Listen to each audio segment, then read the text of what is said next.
Hello friends, welcome to my channel wisdom forever, जिसमें मैं आपको सभी तरह के इंग्लिश स्टोरीज हिंदी में सुनाने की कोशिश करूंगा, जो आप लोगों को सुनने में भी अच्छी लगेंगी और आपके एकेडमिक्स और फ्यूचर स्टडीज़ के लिए भी बहुत बेनिफिशियल होंगी। तो फ्रेंड्स, शुरू करते हैं। लेकिन शुरू करने से पहले आप लोग प्लीज़ मेरे चैनल को लाइक, शेयर और सब्सक्राइब कर दें। अपनी सपोर्ट मुझे ज़रूर दें और प्लीज़ शेयर करना ना भूलें, ताकि आपके फ्रेंड्स, आपके रिलेटिव्स और आपके फैमिली मेम्बर्स भी इससे फ़ायदा उठाएं। फ्रेंड्स, मैं आपको आज चार्ल्स डिकेंस की मशहूर नावल अ क्रिसमस कैरल सुनाने जा रहा हूँ। मैं आपको बताना चाहता हूँ सबसे पहले चार्ल्स डिकेंस के बारे में। उनका पूरा नाम चार्ल्स जॉन हफैन डिकेंस FRSA था। वह इंग्लिश लेखक और सामाजिक आलोचक थे, यानी सोशल क्रिटिक। उनका जन्म 7 फरवरी 1812 को लैंडपोर्ट, पोर्ट्समाउथ, यूनाइटेड किंगडम में हुआ। इनके द्वारा लिखी गई ये प्रसिद्ध नावल अ क्रिसमस कैरल सबसे पहले चैपमैन एंड हॉल ने प्रकाशित की थी। सन था 19 दिसंबर 1843। उन्होंने ये नावल उस समय के ब्रिटिश लोगों के सामाजिक व्यवहार के ऊपर लिखी थी। ये व्यवहार उनका उस समय के ब्रिटेन के गरीब एवं दरिद्र लोगों के प्रति था और ये बिल्कुल नेगेटिव था। मूलतः बाल निर्धनता यानी चाइल्ड पॉवर्टी पर यह नावल लिखी गई थी और इस कहानी को इसलिए लिखा गया था ताकि डिकेंस अपनी कहानी के द्वारा समाज की कुरीतियों को, जो इन गरीब एवं असहाय लोगों के लिए बनाई गई थी, इसकी खिलाफत कर सकें। क्रिसमस कैरल की कहानी एक बेहद कंजूस यानी कि माइजर मनुष्य की है, जिसका नाम एबेनीज़र स्क्रूज है। वह बूढ़ा है और उसका धन एवं वैभव के प्रति प्रेम अत्यधिक है। वह क्रिसमस को एक खर्चीले और धन की बर्बादी वाला त्यौहार मानता है। उसका एक मित्र भी था जिसका नाम जेकब मार्ली था। वह उसके साथ व्यापार में शामिल था। वह भी उसी की तरह कंजूस था, पर अब उसकी मृत्यु हो चुकी है। स्क्रूज अब अकेला ही उस दफ्तर को संभालता है जो कभी उसका और उसके सह व्यापारी जेकब मार्ली का हुआ करता था। उसके पास एक सहायक है जिसका नाम बॉब क्रैचेट है। कंजूस प्रवृत्ति के कारण स्क्रूज उसे बहुत कम वेतन देता है। अब आगे। क्रिसमस कैरल की कहानी की शुरुआत होती है एक बेरंग ठंडी क्रिसमस ईव पर, यानी क्रिसमस की एक शाम पर। 7 साल बीत चुके हैं एबेनीज़र स्क्रूज के पार्टनर और सह व्यापारी जेकब मार्ली की मृत्यु को। स्क्रूज एक बूढ़ा और कंजूस प्रवृत्ति का मनुष्य है। वो क्रिसमस से घृणा करता है और अपने भतीजे के डिनर के निमंत्रण को, जो कि क्रिसमस पर है, उसे भी ठुकरा देता है। उसके भतीजे का नाम फ्रेड है। वह स्क्रूज की बहन फैन का बेटा है, जिसका स्वर्गवास हो चुका है। क्रिसमस की उसी शाम स्क्रूज के पास 2 व्यक्ति भी आते हैं जो उससे गरीब एवं असहाय लोगों के लिए चंदा मांगते हैं, पर स्क्रूज उन्हें वहां से चलता कर देता है और कहता है कि धन यूं ही व्यय करने वाली वस्तु नहीं है। और उसी क्रिसमस की शाम को वो अपने मेहनती एवं कम वेतन पाने वाले सहायक बॉब क्रैचेट को क्रिसमस की एक छुट्टी बेहद बुरे मन से देता है। अब अपना ऑफिस बंद करके स्क्रूज अपने घर पहुंचता है। वह घर में बिल्कुल अकेला है और अपना डिनर भी वह खुद ही बनाता है। इस वक्त उसने एक नाइट गाउन पहना है और एक रात को सोने वाली टोपी, पर उसको कुछ अजीब आवाज़ें आती हैं और उसको यह लगता है कि घर में कोई और भी है।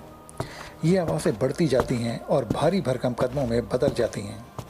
जब स्क्रूज अपने कमरे के दरवाजे की ओर देखता है तो उसे अपने मरे हुए मित्र जेकब मार्ली का भूत दिखाई देता है। स्क्रूज को वो कहता है कि वह अब भटक रहा है और उसके गले में भारी जंजीरें हैं और पैसों से भरे डिब्बे जो उसके गले से बंधे हैं।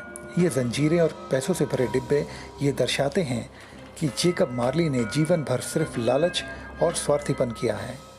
जेकब मार्ली स्क्रूज को बताता है कि वह अपने जीवन को सुधार ले, वरना उसे भी ये अंजाम भुगतना पड़ेगा। और इन सब बातों से अगर उसे बचना है तो आज मध्य रात्रि में उससे 3 आत्माएं मिलने आएंगी। वह उन तीनों आत्माओं की बात मान ले, वरना उसे भी ये भारी जंजीरें पहननी पड़ेंगी। ये सब कहकर वह आत्मा अदृश्य हो जाती है। फ्रेंड्स, आगे की कहानी शुरू करने से पहले मैं ये बात आपको बता दूं कि ये सारे इंसिडेंट्स एक ही रात में हुए थे, यानी कि सारी घटनाएं एक ही रात की हैं। सबसे पहले मध्य रात्रि में क्रिसमस पास्ट की आत्मा उसके पास आती है और वह स्क्रूज को उसकी किशोर अवस्था में लेकर जाती है, जहाँ पर वह उसे दिखाती है कि वह कितना शालीन एवं उदार था। और उसकी किशोर अवस्था के कुछ ऐसे दृश्य भी उसके सामने आते हैं जिसमें वो अपने आप को अपने बोर्डिंग स्कूल में पाता है। वह अपनी प्यारी बहन फैन से बहुत लगाव करता है। फैन हर सुख दुख में उसके साथ रहती है। ये आत्मा उसे स्कूल के बाद का दृश्य भी दिखाती है, जहाँ पर स्क्रूज एक पार्टी में शामिल है और उसके पहले मालिक यानी कि एम्प्लॉयर मिस्टर फेज़िविक भी हैं, जिन्होंने उस पार्टी को ऑर्गेनाइज किया था, जो स्क्रूज को अपने पुत्र की तरह मानते थे। उसकी मंगेतर बेले को भी दिखाया जाता है, जब स्क्रूज ने उससे अपना संबंध सिर्फ धन और अच्छी नौकरी के लिए समाप्त कर लिया था।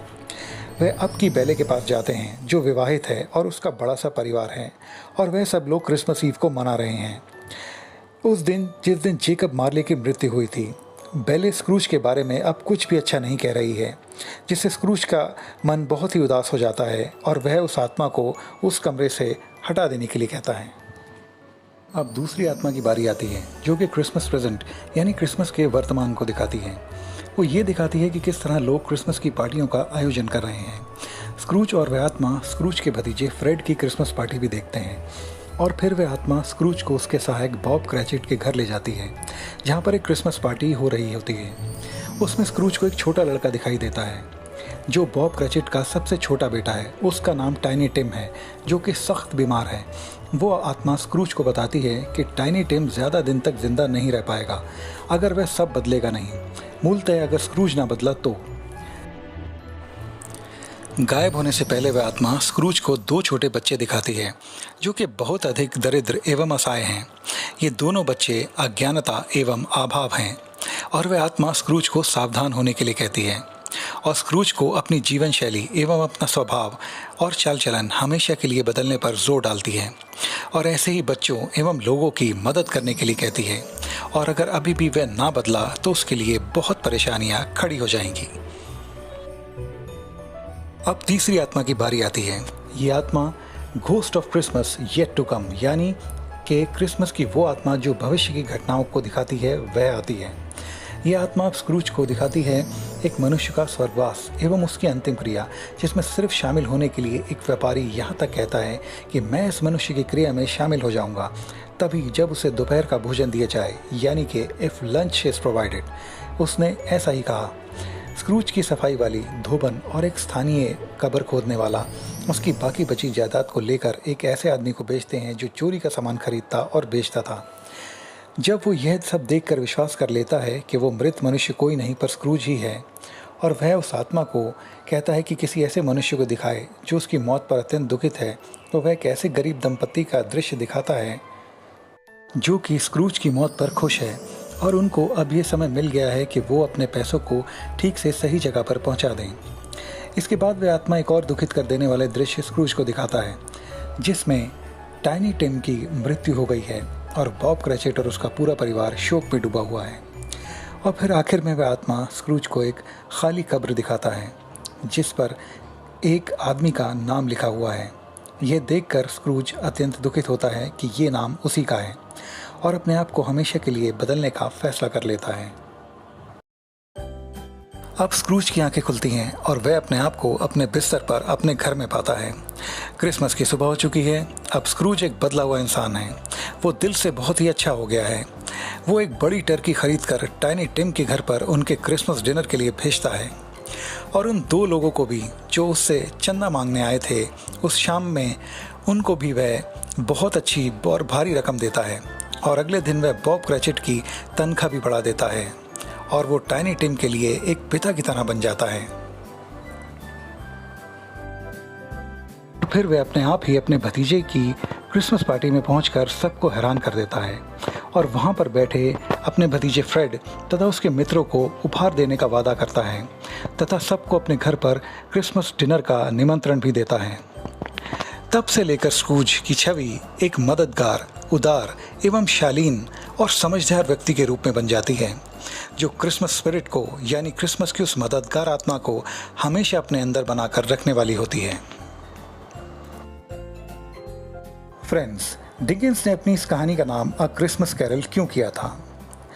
उन्होंने ऐसा इसलिए किया ताकि लोग इस कहानी को बार बार पढ़ें और एक दूसरे से बांटें, जैसे कि क्रिसमस डे पर गाने यानी कैरल्स गाए जाते हैं, जिससे खुशी एवं सद्भावना समाज एवं परिवारों में फैलती है।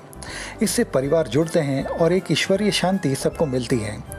ऐसा हमेशा होता रहे लंदन एवं पूरे विश्व में, ये उनकी मनोकामना थी इस कहानी को लिखते समय। तो फ्रेंड्स, ये कहानी थी एबेनेज़र स्क्रूज के पूरे परिवर्तन यानी ट्रांसफॉर्मेशन की।